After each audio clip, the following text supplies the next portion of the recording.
Welcome to Appalachia Sessions. I'm Breezy Wynn, filling in for our co-host Nan Kelly, and I'm sitting here with the infamous Suzy Bogguss. Infamous. Ew, that's scary. Scary good. That's scary good. Oh, thanks. So, Suzy, tell me a little bit about yourself. Where are you from? Well, I'm from a small town in Illinois, Mm-hmm. close to the Moline. It's like really close to the Mississippi River, Yeah. and wonderful little town to grow up in. I always say it's kind of like Beaver Cleaver land, and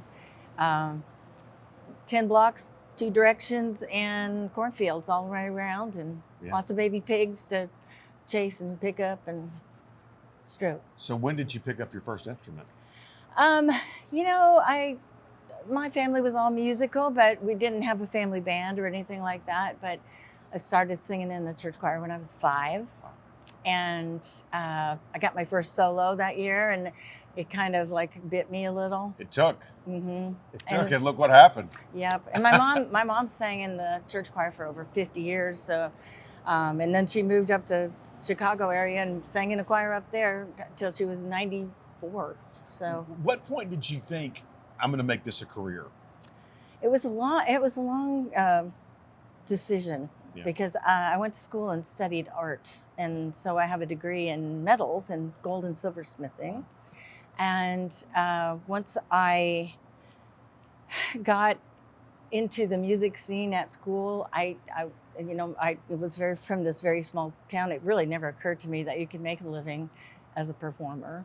I just didn't know anybody that had done that. So when I got to college, there were people from the big city of Chicago that were going to school with me, and some of them had actually been in touring bands and things like this. One of them had been in Up With People, which the Doc Severinsen band, and so I learned a lot from them, and I got into the University Singers when I first started and learned a little bit more about music and the theory of it and such, and so a little bit at a time I just kind of fell in love with it. Started to play in Normal, Illinois, which is where I went to college.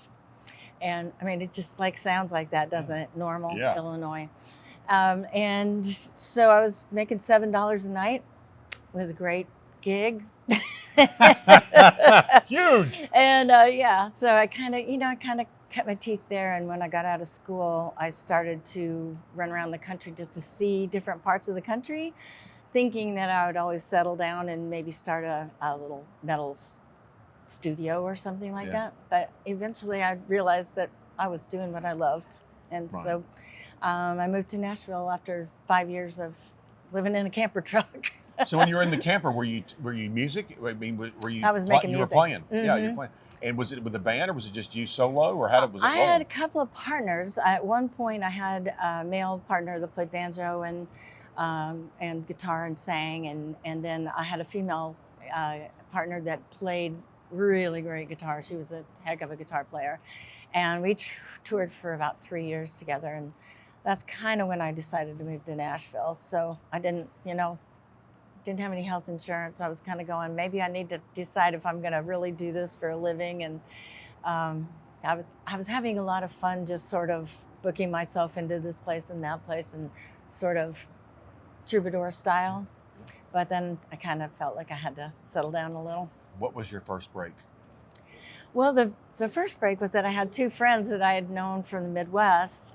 One that was working in a publisher's office, and he was in a position to hire me as a background singer and to sing demos for songwriters that didn't sing their own songs.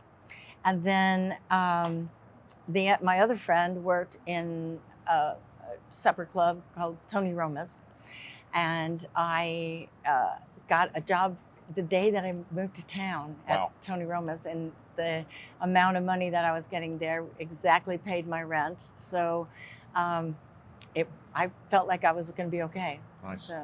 So what brings you to Appalachia Sessions? Well, I was thrilled to be invited, for one thing. I wonder if maybe my connection with Dollywood might have had something to do with it. And the fact that I've made a record that was all folk songs, and a lot of those stem from right here. And I always joke on stage about like being a marketing genius I took it to Cracker Barrel. And at Cracker Barrel, the two folks that were kind of interested in this project that I wanted to do, they had kids that were trying to learn to play instruments, and they were like, gosh, if my kid could just learn to play one song all the way through, I'd be thrilled. Instead of hearing, the 3 notes of Jingle Bells over and over. And so they asked me to do a music book to go along with it.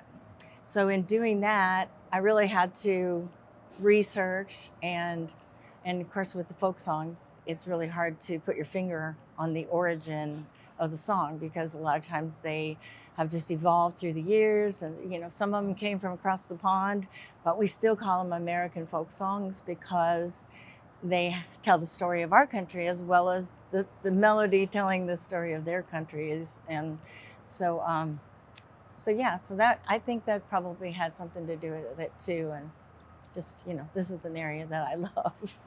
Well, we're so happy to have you here on Appalachia Sessions, Suzy. You're a legend, and we're honored. I got married here.